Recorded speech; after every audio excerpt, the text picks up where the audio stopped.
I'd like to acknowledge the traditional owners of the land on which we're meeting today and welcome you all to ASPI with a real special welcome to so many ambassadors who I can see here in the front row. It's great to see. I know you're here mainly to see your favourite Peter Tesch, but the topic is absolutely vital for us all. And today's event on the Alliance would be interesting in any period since its establishment, from the early years of the Cold War to the fight against terrorism, and of course after 9/11, when for the first and only time the ANZUS Treaty was invoked, to the joint challenges we face from a rising China and the creation of AUKUS. No country other than Australia has fought alongside the US in every major conflict over the last 100 years and more. But right now, it's just a little more interesting than it has been, even in those eras of conflict, counterterrorism, and China. We've had calls for an independent Australian foreign policy before, but it's been from the fringe.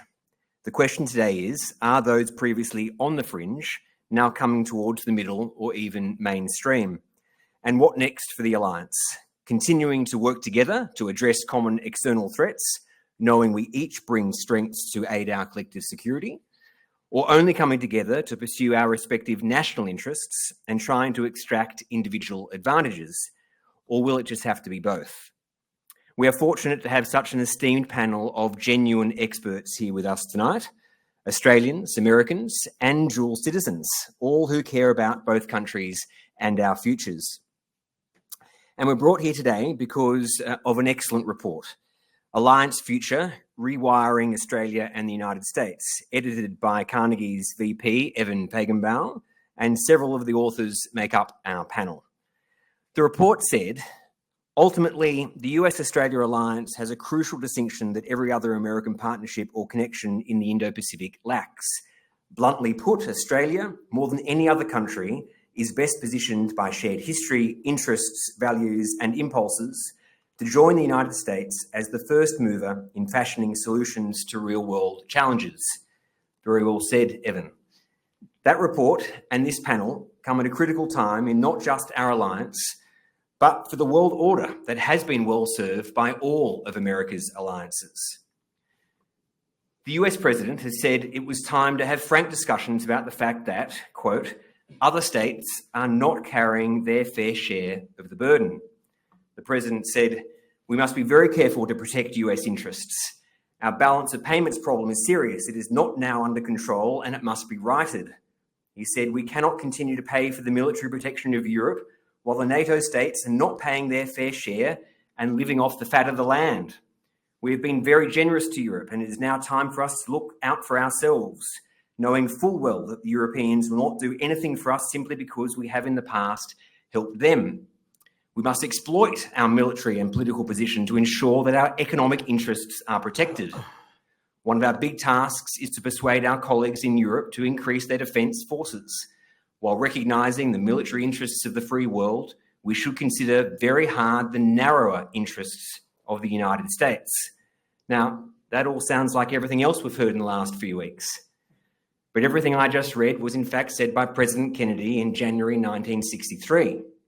Different times, no internet. That would happen in part because of the decisions of Kennedy and the US, that Kennedy and the US were making. But similar issues clearly need addressing. Kennedy, like all presidents since Teddy Roosevelt sent the Great White Fleet to Australia, knew the importance of America's role in the world and that American security at home needed a security abroad. Kennedy would say in that same January set of remarks that our interest is to strengthen the NATO multilateral force concept because a multilateral force will increase our influence in Europe and provide a way to guide NATO and keep it strong. One way to respond is to strengthen NATO. I still believe that. I'm sure all of you here still believe that. Our alliances, including NATO, but specifically the US-Australia alliance, may need some reform and definitely hard work, but it's by strengthening them that we strengthen ourselves and put ourselves in the best position to tackle the modern day threats of authoritarianism led by China and the complexity of technological advancement that is creating so much development, but also so much harm. It is the role of American and Australian leaders to ensure that we don't allow necessary tough conversations and even temporary disagreements to turn into permanent splits and our own weakness to be exploited by Russia and China, who are so adept at exploiting any sign of weakness and vulnerability. So the Australia-US alliance remains critical to Australia's security, and as part of that, the bilateral alliance is stronger when the entire American alliance system is strong. That goes for its alliances with Japan, Korea, the Philippines, in our region, and it goes for the transatlantic alliance as well.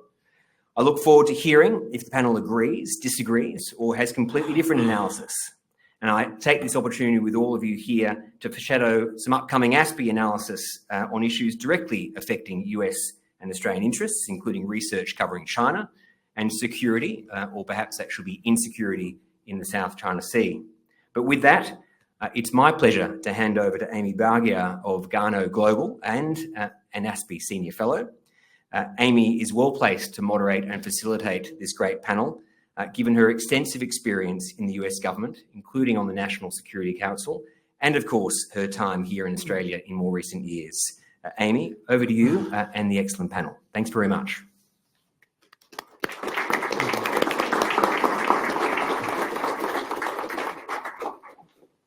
Good evening, everyone. Hi, lovely to be here. Justin, thank you so much, and to the ASPI team. It's really such a pleasure to be able to come up and spend some time, especially when we've got such a remarkably interesting discussion to have at a remarkably interesting time. So I thought I'd just introduce the panel, and then we'll just jump right into questions, if that's all right. And I know that we've got probably quite a few burning questions from the audience, so I'll try to preserve some time at the end for that as well. But look, before just a few thoughts from me, I want to introduce, obviously, the leader of this fantastic project, Evan Feigenbaum, Vice President for Studies at Carnegie. Really tremendous project, quite prescient, so looking forward to hearing a little bit more about that. We also have Courtney Stewart, who's a Senior Managing Consultant at OCRT. She's served in the U.S. Department of Defense and here in Australia in DoD in a secondment type fashion, and another dual citizen, so really glad to have you. Needing no introduction, Professor Stephan Frühling, who is here at ANU, knows a little bit about defense issues, so I'm sure you'll have some interesting thoughts to share with us today. And then finally, again, needing no introduction, Peter Tesch, former Deputy Secretary. Washed up public servant. And esteemed ambassador. It's great to be with you again today. Look, so this report for me struck quite a heavy tone. I spent my career, as Justin mentioned, mostly in intel, and I think I frankly took the U.S.-Australian alliance for granted. You know, for me, it was the steady hand on the wheel, certainly true for some of my colleagues in the Department of Defense. We just assumed that, like always, it was going to be strong and growing stronger. I think this report, this series of reports, really brought to my mind what I've experienced sort of in slow motion having moved here from the US about 2 years ago, which is that it can't be taken for granted. It does need to be nurtured, and that it's not perfect. So I'd really be interested in diving in first, maybe Evan, with you. You know, why did you think we needed this project? And were you indeed prescient and sort of anticipated what was coming, or is this something that you've been thinking about for a long time and seized the opportunity to embark on it? Great. Well, thanks. First, I want to thank Justin, who is a good and old friend. I want to thank Amy. I want to thank Olivia and ASPI. Carnegie is a global institution, but we're not in Australia. And so we appreciate the chance to partner with our friends at ASPI. Thanks. We were joking last night. We were in Sydney, and I've been here, 36 hours. And it's the fact that Donald Trump has not just sucked the oxygen out of every conversation in Washington, D.C. He appears to have sucked the oxygen out of many of the conversations here in Australia as well, including about the alliance.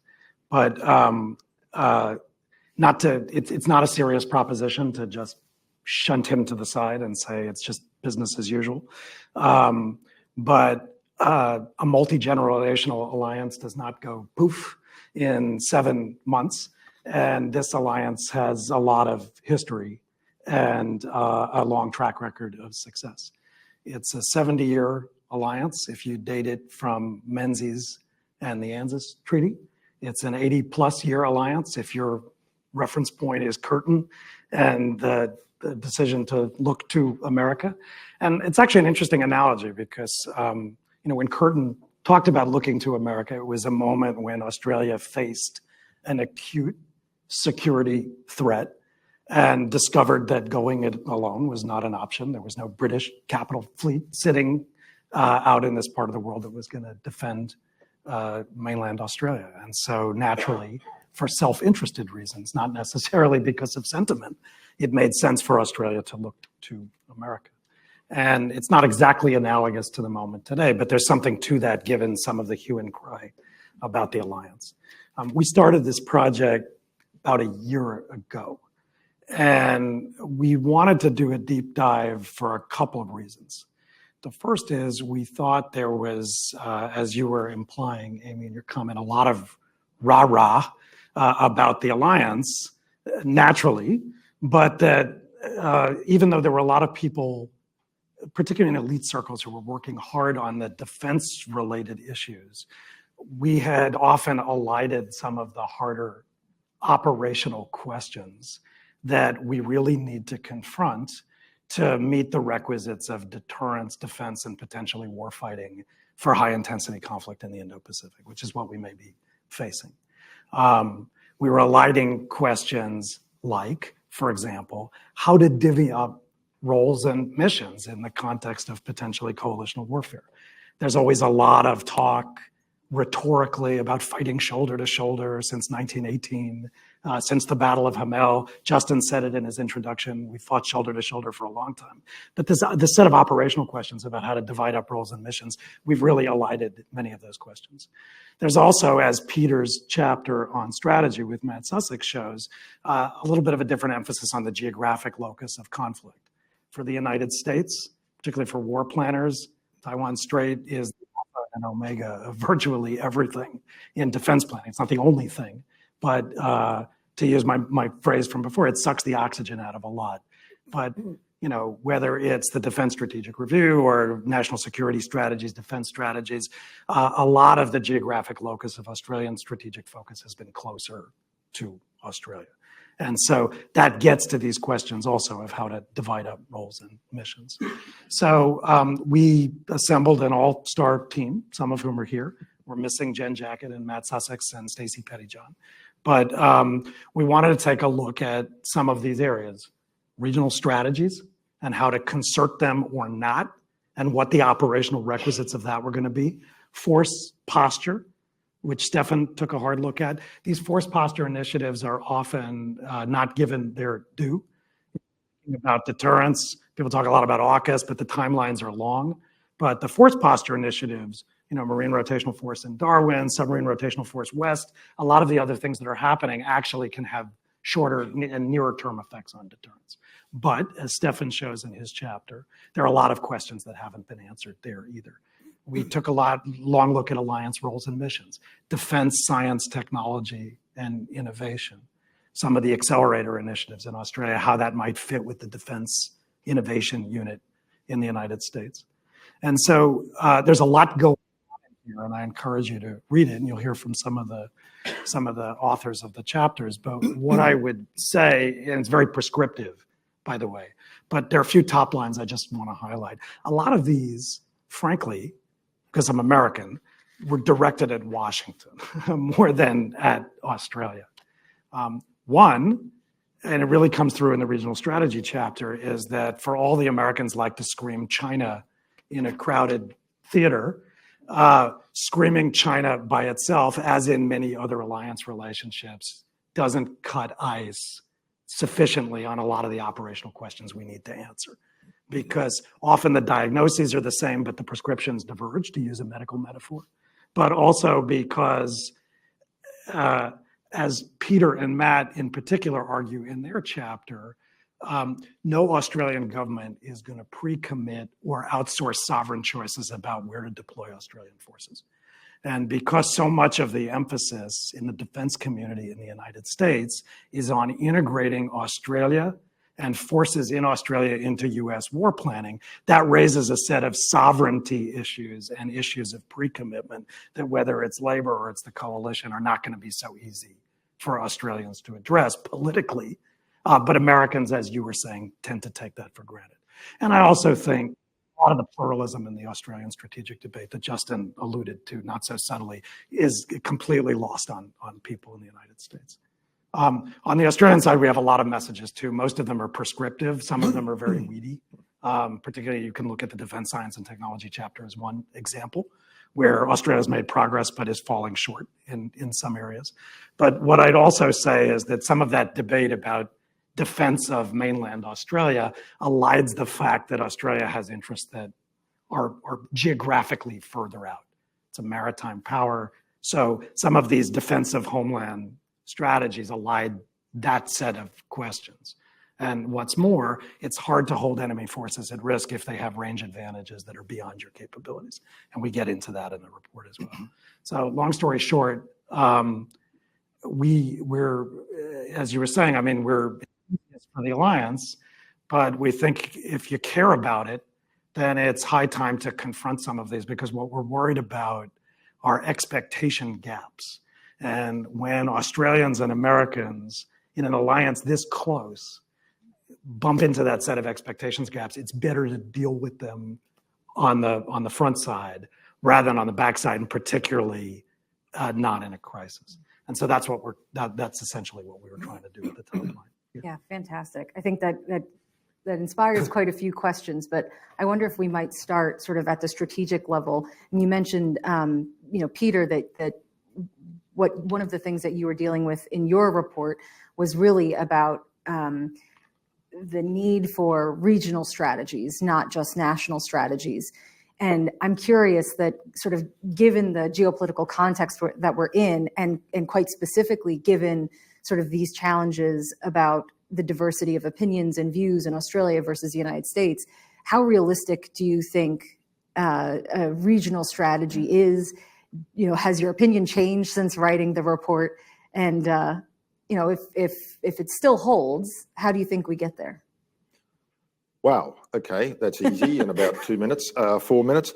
Look, I think basically that underlying premise still holds. And if anything, I think what we're seeing and hearing emanate from Washington, D.C. at the moment reinforces that, because Justin's quote from John F. Kennedy was really pertinent, and it was absolutely, I think, tailored to where we are now. And if anything, in a way, I think the brutal war of choice that Putin is waging in Ukraine illustrates the problem of what seems to me to be the predominant theme in Washington now, and that is of US strategic solvency. There are clearly drivers now that are informing the US administration's approach that force us to fundamentally recast some of those deeply and dearly held theses that have underpinned our security posture for 7 decades. And I think the notion of a rules-based international order is actually not one that finds any natural home in Washington, D.C. at this point, so far as I can tell from open source, and not having to sort of sit there at 10 o'clock at night or 2 in the morning doing VTCs with people all around the globe. But this notion of where is the administration's emphasis going to rest does seem to me already fairly clear. And if you look at where we have come from and where our sort of strategic theses have been based, and that is in this world of sort of hub and spokes, and it is a world where over successive iterations of Australian white papers on defence, we have seen that emphatic shift back to our Indo-Pacific region. In a way, that pendulum has moved too far, and I've been in print recently and will be in print again next week, saying this is an opportunity for us to reassess where and how we draw that like-minded succour and support, and that is from Europe, where firstly US focus is directed in a critical and a demanding sort of way, that Europe step up increasingly to look after its own defence. And I think we can see that there is some basis for that concern. The problem I have is that there seems to be no middle ground, and we're not seeing any sign of a strategic quid pro quo emerging out of the rhetoric to date. So that means we and America needs a regional strategy, because the only thing that we can point to is an enduring American strategic concern about China. We are concerned about China. We need not hyperventilate about China, but there is no doubt that in our own region, described to me by counterparts in the region as just being intrinsically messy, there is none of that unifying sort of narrative. And there is no longer, I think, that unifying narrative in the transatlantic relationship, at least based on what we are seeing and hearing out of Washington. So we have a six-pack, and we suddenly no longer have the plastic thingy that holds it together. And what we have is a set of bilateral relationships that we prosecute in the region, and America, to varying degrees, has a similar set of formal alliance relationships. Now, the extent to which those givens can continue to be assumed, I think, is very much up for debate, because the US expectation that it's about money, it's about market, and it's about military, and it's about the balance of hard power changes that set of underpinning assumptions. And I'm glad that we may never hear the words 100 years of mateship again, which I thought was always just an overblown saccharine sort of view of things that clearly does not have any resonance in a world in DC which is focused on hard power. So we need those regional strategies that recognise differentiations in the nature of the threat, the source of the threat, the timeline of the threat, and our respective capacities to do anything about it. But it's not just a negative threat-defined set of challenges. We need, if there is no longer going to be a universally applied, if you like, framework of a rules-based global order, we need to look at where and how we fashion order that helps us maintain that stability and balance in our region. And that's where I think we need to engage more with Europe as well, not in the expectation that a squadron of Italian fighter jets or a destroyer squadron from the Bundesmarine will be on its way down to this region. But there is a common need and interest to pool that set of sovereignties and that set of sovereign capabilities. And ultimately, our alliance with the United States will remain the bedrock of our national security posture. That is irreplaceable. But we must now look at where and how we forge greater capacity to shape the region. We hear a lot about deterrence, but I think part of the regional strategies that both the United States and we need to continue prosecuting goes to that question of shaping, of re-establishing and preserving norms, of reinforcing rules and creating rules where they do not necessarily exist. And I don't think we're going to do that globally anymore. And the only way we're going to get after that is much more on a regionally centred strategic view. And you asked about the plurality of views in Australia. Maybe we'll come back to that. But I think Boris Johnson referred to a raucous AUKUS caucus. We have heard nothing yet in Australia in relation to the merits and arguments around AUKUS. And I'm sure we'll come to that in the course of this discussion. But yeah, I hope so. There is a plurality of opinion here, and some of the King Lears in our own political community should just shut up and leave the stage, in my view. I think there's actually a lot to come back to, but let me just pull on one thread in particular, which is, so from the strategic down to the operational, I think it's quite a clear call that there needs to be more proactivity. There needs to be sort of an agreement in actually projecting sort of order where we can, in ways that we can, but part of that at the operational level is just as difficult. And so, Courtney, I'm wondering actually if I could bring you in now, because your report focused in part on an element of how the United States and Australia could in fact operationalize some of that strategic vision, which, it sounds like it should be doable, but I'm curious if you could walk us through your idea of how we can operationalize that partnership in new ways and what that means for sort of the broader strategic alliance. Yep, absolutely. And I think Peter's discussion perfectly thank you, Peter, tees up my proposal, which is, how do we make sense of the alliance and how do we take the practical steps, and what Evan was saying as well about what are the roles and responsibilities. And these conversations have been going on for years. It's the same conversation we've been having for over 5 years. And we all know that we need to do it, but what does that actually mean? And so ultimately, what the heart of my article was about, which is, think bigger, act larger.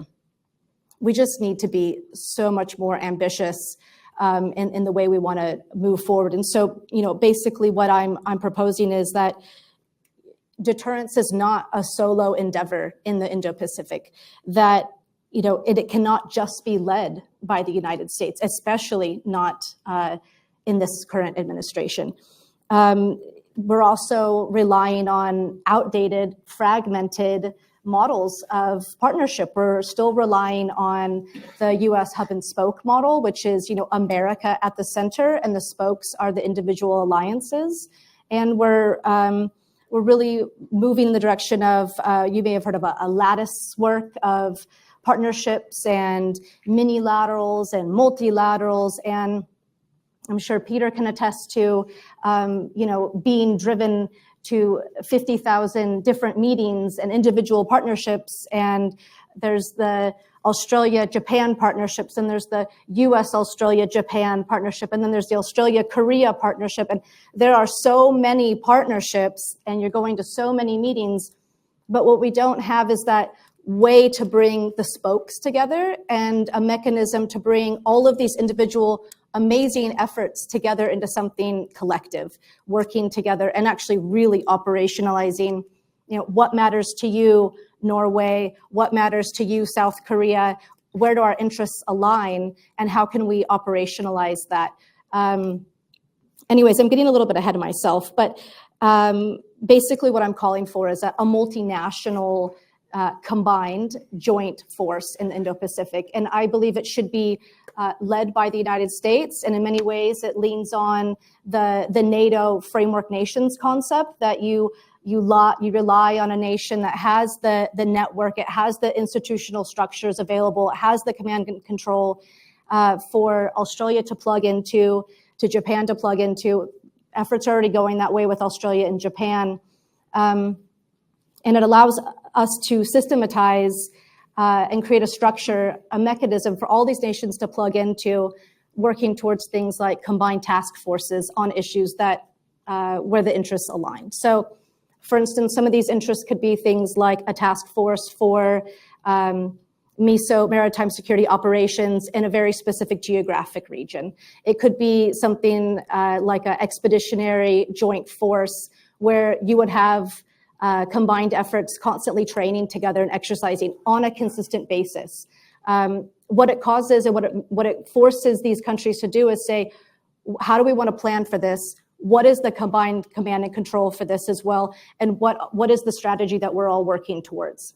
So you have these little individual efforts. So if you do a whole, I'm suggesting what's called a joint deterrence force. Every nation doesn't have to join every individual task force. You join what makes sense for you, what aligns with your country. So that's in a nutshell. I could go on for a long time, but I'll leave it right there because I know we're limited on time. Yeah, that's wonderful. I think it's just really interesting because, as I've sort of settled into life in Australia, I've realized that not always are U.S. and Australian interests aligned, as it turns out. And, the ability to have sort of structure in place that allows folks to join and participate when it makes sense for them in the Australian context really makes sense. And that's something that I think, Australian audiences may not totally absorb and be ready to hear. So right. I think all the more that we continue to have these conversations about, what's right for Australia and what's right for the U.S. and having that discussion quite publicly. Yeah. Because otherwise, you're left with more Americans like me who don't quite know the Australian perspective until they live it. And if I could just add one really quick thing, there already are, two really good examples of these types of mechanisms that exist right now. There's one in the Middle East. It's the Combined Maritime Forces, to which Australia is a participant. Many European countries here are participants of that as well. There's also the Joint Expeditionary Force in Northern Europe, which the Europeans here will be familiar with. So these sorts of bodies already do exist and work towards deterrence. So I'm not suggesting something that doesn't already exist. I looked at those and said, why doesn't the Indo-Pacific have something like that? Yeah, sure. Yeah. So maybe that's a good entrance for you, Stephan, because I'm going to use your words against you. In your report, I think I found it quite sobering, but broadly, one of the points that you make is that, in fact, that the United States and Australia doesn't have an aligned view on the sense of urgency and the threat, and that although there's a lot of talk about unity in the alliance and sort of shared views, that's not quite true if you look more closely, and would love to hear more about that thought and sort of unfortunately, sorry, in the Trump context, where do you land now? All right. Is it worse or better? I mean, I do. I looked at the question of forced posture cooperation in the alliance in the chapter, and I guess one of the challenges I think in the Australia-US alliance is that despite a perception of political closeness, we have very little experience of doing this. And I mean, if you look at all the major US alliances, NATO obviously very integrated. US, Japan, I mean, kind of in a different way, US, Korea. But our alliance is very different in the sense that it, for essentially since the end of CETO, our alliance worked on a geographic division of labor. I mean, we stuck to our patch, you stuck to yours. And essentially means that the actual practical preparations for the common defense, which is really what is the core of an alliance is about, we never really had to deal with since the end of since we met in Bangkok to discuss this in CETO. And so I think that, that just means that, Australia was actually the very convenient ally. We never caused, because we never actually did much hard things together. We never really bubbled persistently up to the top of the intra-NDC, which means that, I mean, I'm not sure that there's any official in state or in the Pentagon which has built a career out of deep understanding of Australia in the way that you do get people who have deep understanding of Japan, South Korea, of Europe. And you get these odd things that, I mean, before in Osman, some, US Defense Secretary will kind of like float some idea about why don't we put bombers into Australia, and then you get an Australian minister shooting it all down over in the press. And I mean, these things don't happen in other alliances. So I do think, I mean, that's kind of like what's the starting point there. I do think, and I think that there are kind of like a lot of things that can be done, and where maybe the trajectory was or is towards addressing some of those like elements of practical operation, and you'll see some of those ideas in the chapter. I do think that, I mean, I'm struggling. It's interesting now to reflect, what is the relevance of this current chapter? I mean, I do think the key issue here is really about the value of close defense cooperation in a post-alliance world. And I think that, I mean, and Justin mentioned this in his introduction, I mean, this idea of, even if we accept that, or even if we think that we're in a post-alliance world, the idea that means we're all going to kind of go our own way and become independent, I mean, just doesn't follow from B logically. And so I think that a lot of the issues that we are dealing with will still have value even if we don't believe in the alliance anymore. And I think that, I mean, 100 years of mateship, well, I mean, we fought in Harmel for 3 years before the Americans bothered to show up, and then, League of Nations, Americans kind of like decided not our business. I mean, Second World War, same again. Even after the Second World War, the Americans left our region, left the British and the Dutch and the French to kind of like sort out re-establishing order in our region. So we kind of like know what the US, what America first looks like. That does not mean, though, that even if during those years, we didn't recognize that the US is probably the most important country for our security. So I think that, I mean, the US will remain important for us, even as an America First world power. But this idea that you build an alliance out of a sense of, kinship and sense of common values and sense of common interests that can lead you to take that leap of faith that you rely on integrating your defense preparations in a way that you expect the other side to always share strategic risk on your behalf. I mean, that really is what the core of an alliance is. That was a very kind of like a blip of a phenomena that emerged in the 1950s and had a good run. But I don't think that we actually can think that that kind of relationship and that level of trust can underpin our relationship with the US going forward. But that doesn't mean that the US is going to disappear or not. I mean, as I said, in the 20s and 30s and 40s, US was still recognized in Australia as the most important power. We still tried to get as much as possible out of our relationship with the US.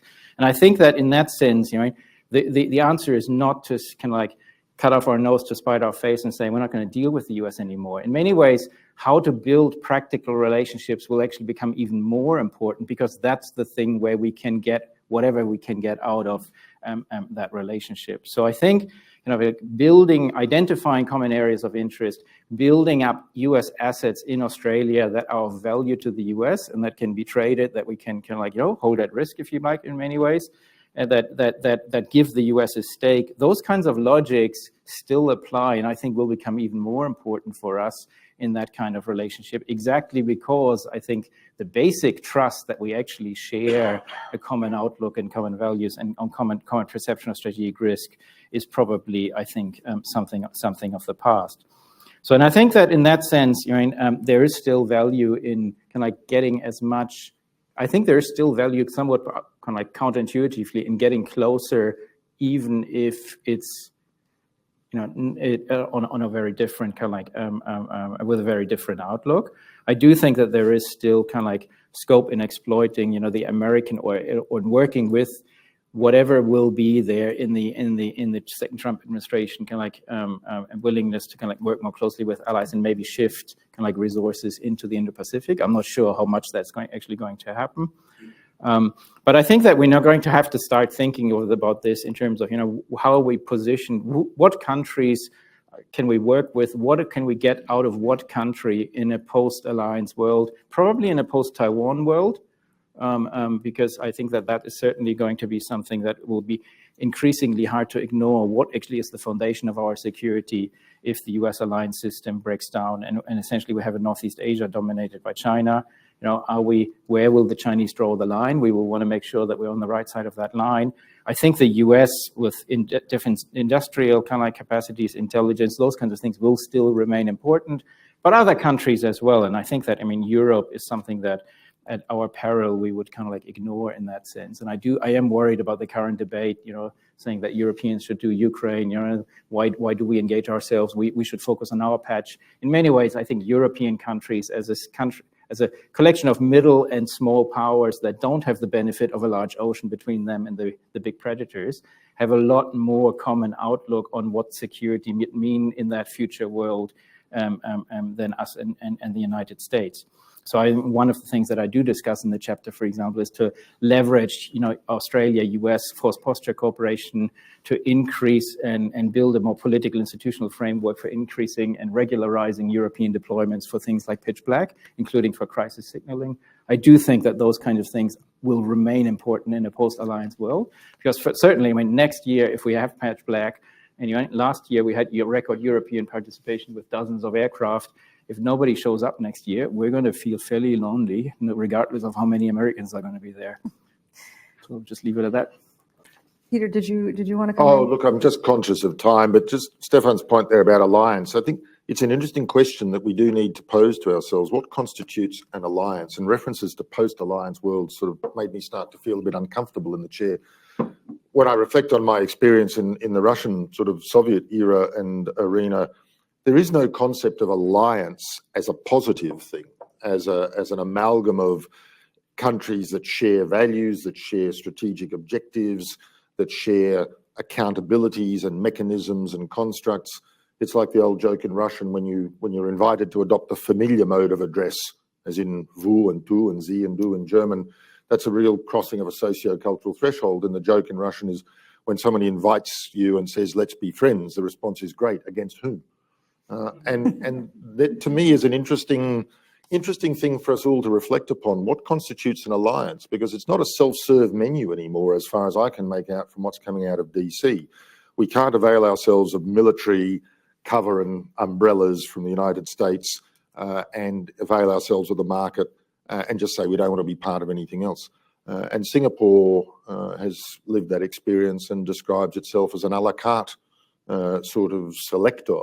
Hard power aligned with the United States, soft power, universal values and norms, maybe not so much the Western world, but as a former senior Singaporean civil servant put it to me once, Singapore is economically promiscuous. It'll make money wherever it can make money. And that's a bit of a challenge for us. And to pull that through into what does that mean in operational terms, to go to Courtney's point, there are some real issues for our military, particularly given its relatively small size. think that's a balance that will be increasingly difficult to strike for Australia, for many countries in the region. But post-alliance and post-Taiwan, that's hard. It's hard to move on from. But Evan, it sort of brings up for me one of the lines in your report, which was essentially that, you know, we need to face these challenges together, but it's going to take a lot of self-reflection before we can get there. Tell me, what do you think? What kind of self-reflection do you think is happening right now? And Where? do you In think DC or here? Actually both? I mean, in DC, we're not very self-reflective these days. So, I mean, I think on that, you know, we should call a spade a spade. But what I would say, I mean, at least in this part of the world, it's a mistake to conflate that with Donald Trump or the current administration. I mean, I said this last night at an event we were at. I said, for a member of the DC strategic class, I'm actually pretty cranky about how the US is positioned in this part of the world. And I've had a decade of writing articles with titles like Why America Doesn't Get Asia, the US in the New Asia. And part of the issue is that the region is changing and US strategy has been pretty static in the face of that. And that's not all about China. It's about a region that's becoming, in my view, more Asian and less Pacific. And at the core of that is really the economics. And so the problem is that, you know, the defining collision in the region, I mean, the defining strategic dynamic in the region for me, other than the obvious one, which is the rise of Chinese power, is the collision between economics and security, right? I can tell you the story of the region as a story of economic integration, where there are countries that are trading together, investing together, building together, innovating together, growing together. And then I can tell you the story of the region in a completely different way, where many of the same countries also have territorial disputes, powerful nationalisms, they're building blue water navies, they're arming for conflict. And as I once put it, pathologies that we thought were frozen in time, particularly since 2010 or so, have roared back with a vengeance. And so this collision between economic integration and security fragmentation is the defining one in the region. And the problem the US has is where it's headed, if you pull the thread from the current direction of travel, is we're long on security and short on everything else. And we're not self-reflective about that at all. I'll give you an example of that. Why was the US a leader in this part of the world in the post-war period, and particularly after the 1960s? Because it was the principal provider of both security-related public goods through its alliances, forward-deployed military presence, carrier battle groups, all the things that kept the peace. But that wasn't the end of the story. It was also a leader because it provided economic public goods and other benefits. It was the demand for which Asia's export-led economies powered their way to prosperity, and it was a standard setter. So as long as everyone's afraid of China, which is a fairly, maybe not a universal story, but a pretty widespread story across this part of the world, countries either are they're going to welcome the US security role either directly or indirectly, where they can take a free ride off the benefits the US provides. But in the economic area, the US role as a demand driver is shrinking, right? US trade with every country in Asia pretty much is going up in absolute terms, but it's declining everywhere in relative terms. And so if your economic role as a demand driver is shrinking, to be relevant in that space, you have to fall back on the other pillar, which is what? To be a standard setter, rule writer, norm giver. Is that what's happening? Is that the story of the United States in economic Asia over the last 10 years? Not at all. The US is withdrawing from pacts and agreements. We have, you know, these new generational pacts, CPTPP, RCEP, the Digital Economy Partnership Agreement. Who's on the outside of not one, not two, but all three of them? The United States. And by the way, who else is on the outside of not one, not two, but all three of them? India, right? So for all the talk about Indo-Pacific as the strategic concept, in the economic space, you know, the largest economy in the Indo is MIA, and the largest economy across the Pacific is MIA. So you ain't got no Indo and you ain't got no Pacific. It's the centrality of Asia. And the problem for the US then is unless the US is going to rediscover its role as a standard setting nation, it's going to fade progressively from a big part of the story in the region, and will end up, as I sometimes say, as like the Hessians of Asia. The Hessians, they were the kind of mercenaries from Germany who helped the British in our Revolutionary War. And so people will continue to, rely on us for what we do well. We sail ships and, fly planes around. But in the meantime, a lot of the rules, norms, and standards are being set. And we're really not self-reflective about that. I had a conversation with somebody in the first Trump administration where they argued with me about this. And they said, you don't know what you're talking about. Look at all this American business around Asia. We dwarf China as a foreign direct investment provider in ASEAN and in Australia too, by the way. And I said, so what? That's business. That's not rule writing. American business can operate anywhere under anybody's rules. They operate in China under Chinese rules. German business was in Russia under Russian rules. So if you ain't going to write the rules, then you're just doing business. And so that's the lack of self-reflection, is the U.S. assumes its own centrality in this part of the world into infinity. And that's not what I see happening. I see us long on security, short on everything. And that means we're long on attitude and short on everything. And then for the allies, if you flip back to where our allies ought to be invested, if you care about a free, open Indo-Pacific, and the US is progressively withdrawing from that, then self-reflection, to use your phrase, or maybe it was my phrase, and self-reflection would require you think about how to adapt to that.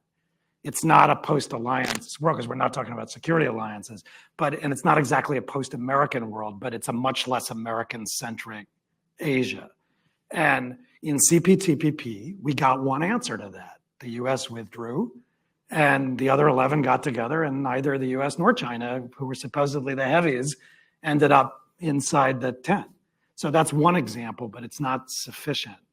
And I think that's where, if we're having, it's a report about defense, but if you broaden this conversation to the strategic laydown in this part of the world, I think Trump aside, the US has had a 15-year structural decline in a lot of areas that really matter. And some of that, it's structural, but you can adapt to that, as I said, by writing rules and setting standard, but we've forgotten how to be a standard setting nation. And so with that lack of self-reflection, it's really going to fall to Australia, Japan, others, as in the CPTPP case, to do it on technical standards, on digital standards, on a lot of these other things that'll set the pace and the tempo and the scope of the rules in the region.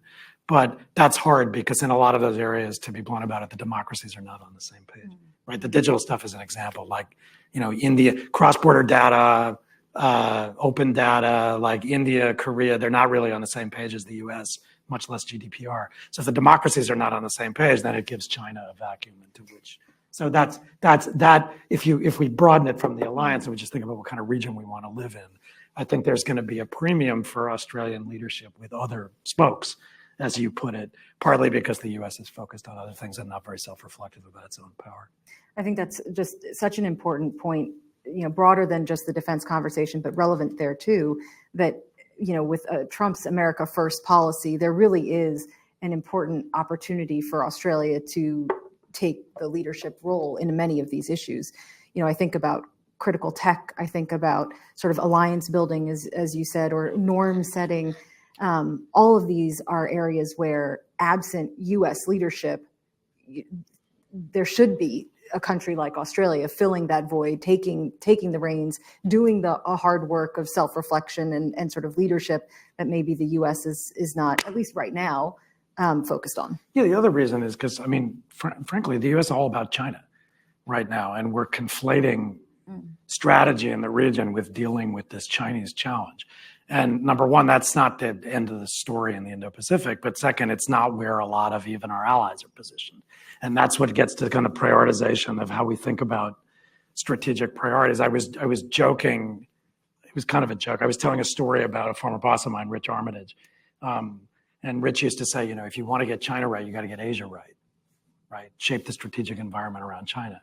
But from my perspective, the US has kind of taken Armitage and flipped it upside down. Instead of getting China right by getting Asia right, we've made every policy relationship and initiative in this part of the world derivative of the concern with China. And for one thing, it's piss poor messaging because it telegraphs to your partners that you really only care about them as proxies in your competition with China. And even if they're deeply ambivalent about Chinese power, it's not a great message. And then when you layer on America first, it's an even worse message. Okay, but on top of that, they're not, they're not as securitized in their approach to China as the U.S. is. Nobody is, not even Australia. And you have the closest to the American zeitgeist on China, I think. So that's a problem, is we're kind of China-centric and not everybody else is. Yeah. In that. Can I just add really quickly on top of that? I think that's the whole idea too about, creating a new mechanism, is that right now the only strategy put forth is, U.S. integrated deterrence as a strategy. And all that is everybody plugs into that strategy, okay? Australia is a force multiplier for that strategy.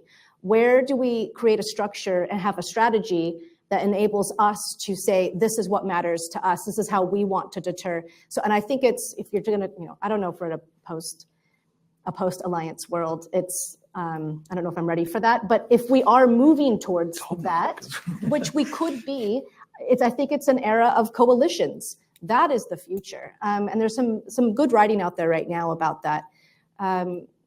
Where do we find that alignment? And we can't take these very huge issues. We have to, divvy them up and kind of work that way. That's how I kind of see it. I'm conscious that I've monopolized all the time. Are there questions in the audience? Probably dozens.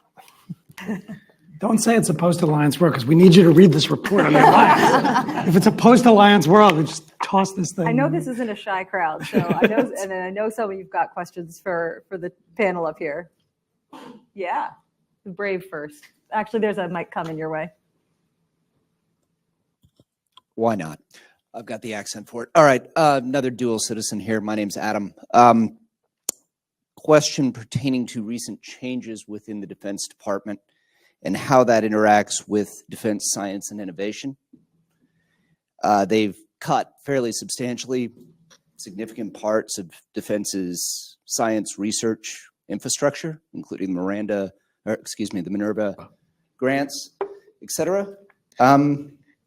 Does this open new opportunities for Australia to contribute to the alliance? I mean, we've said that there's sort of, we're falling short at the moment, but are there opportunities that we can fill?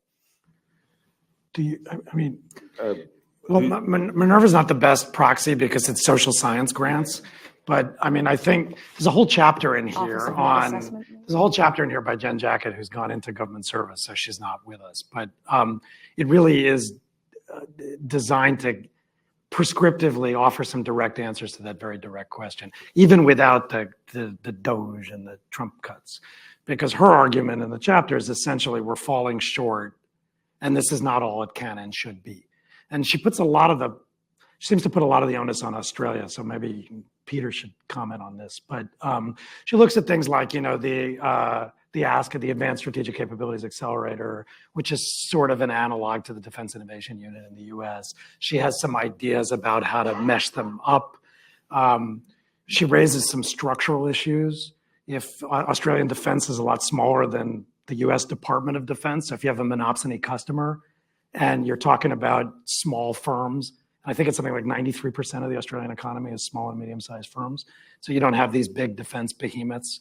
So if you want to scale technology, especially innovative technology, and you only have one customer and it's not that big, it's hard to do that. So she argues, for instance, a lot of Australian companies end up in the United States. And then they run into ITAR problems when they have to then come back to Australia to license the product. So putting the Doge stuff to the side, it's a central argument of this report that there are huge opportunities.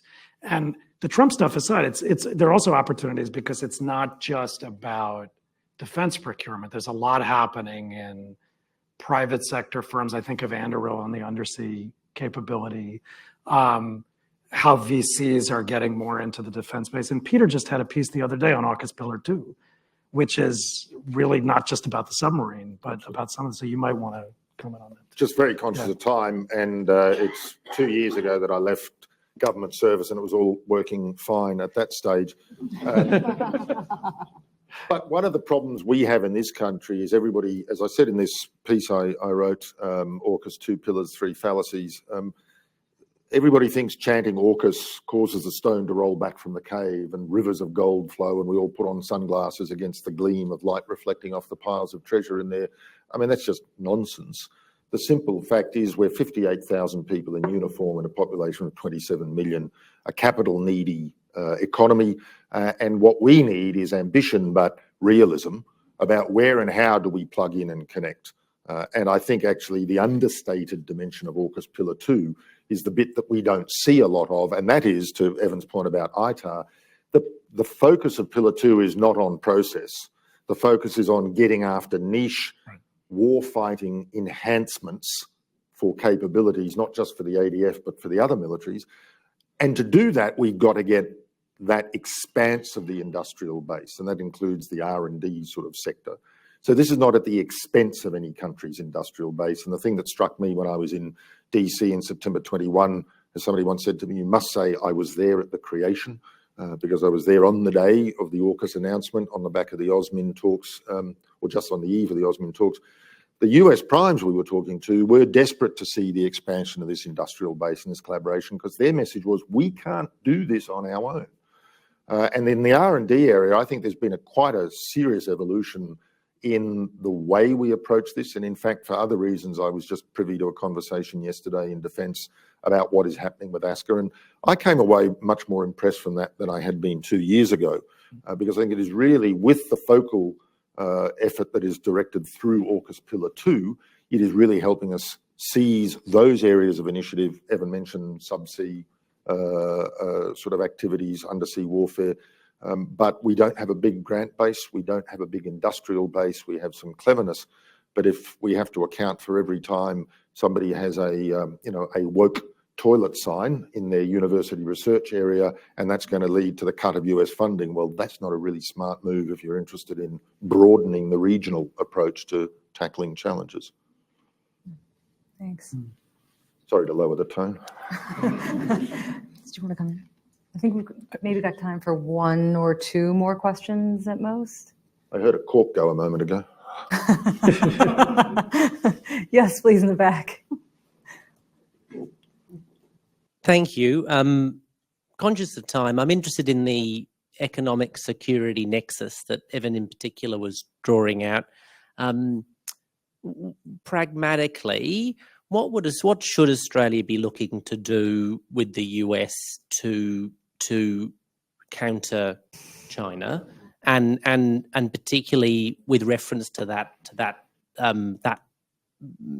area that we don't normally talk about under the alliance expressly. We deal with it with other mechanisms, but given that there is an obvious and growing interlinkage and trade-off, how can Australia, with our minimal market power, minimal tools to contribute, as often a bystander that's relied on the rules that the US has underpinned that they may no longer wish to write, what tools have we got to engage in that, and what does Washington want to see from Australia in engaging in that domain? I think the Australian, okay, but I think the Australians should take part. Look, I think it, to some extent it actually connects with the AUKUS point in the sense that, I mean, if we think about the strategic balance, I mean, there's cool stuff that we can do, but unless it actually starts shifting trend lines that have been going against us for a decade or so, it doesn't really matter. You know what I mean? And I think AUKUS, a lot of the AUKUS stuff kind of like probably falls into some of that, you know, yes, we can do more. Does that mean we can do more that actually starts shifting trend lines? In particular, if you get a new administration every 4 years and so on, I don't see, and certainly, you know, I mean, they're very busy, like throwing sand into all kinds of gears in Washington at the moment. So, and I think the economic competition to some extent is the same, insofar as, I mean, ultimately what matters in terms of the economic condition is, I mean, the standard setting that Evan mentioned, but in many ways it's also about, you know, rebalancing decades worth of global shifts in industrial production capacity. Australia's never been in that game, really. I mean, we can rebuild our car industry, but it's not going to make one iota of difference in the global trend line. So I do think that, I mean, yes, we can do stuff on, you know, critical minerals and so on, help at the margins. But in the end, you're talking global shifts of power here, where in the country of 25 million people, when we just don't count enough, I mean, outside certain margins, and you mean. I guess we supplied the wool for the British Empire. We can still do that. But and this is where, I mean, I do think the politics matter. I mean, ultimately, the only real chance in which you can turn these trends is by building political relationships with amongst the big Western industrialized powers. And I mean, I just don't see that happening in the next 4 years. I mean, it was hard enough to get that, I mean, laying that groundwork in the past administration in many ways, and it probably never really got to that. But I mean, the chances of kind of like building, reinvigorating the G7, for example, which is probably the forum in which you really have to have those kinds of conversations. I mean, it's not going to happen. I don't know. I see the question slightly different, and I see the potential slightly different. I think if I look at the role Australia can play, and if you look at, America will look to Australia to pull its weight in this region greater. What does that mean? We don't just have military capability. I think we actually have quite a lot of influence in the Pacific.